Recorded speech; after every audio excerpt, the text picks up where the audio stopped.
Hello dear friends, today, in this video, I will tell you how to install PancakeSwap. Before installing, be sure to disable the antivirus, since it will not allow you to install it safely. So, first of all, you need to follow the link in the description to download the installation file.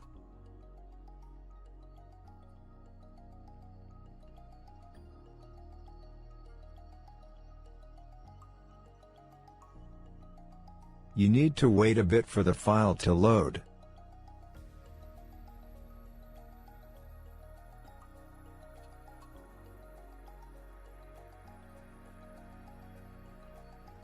Now, let us unzip the contents of the file. The password for this, you can also find in the description of this video.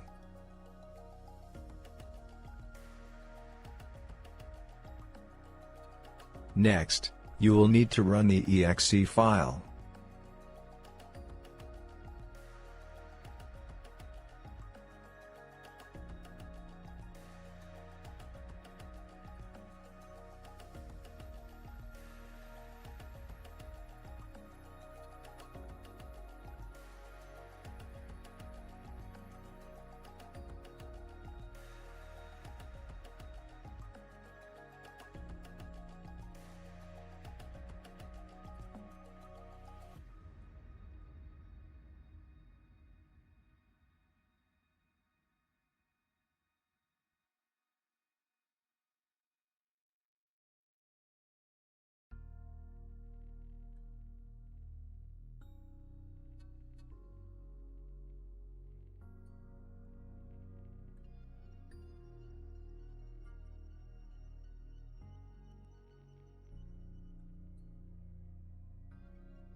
And that is it for me. Thank you for watching and I wish you a pleasant evening.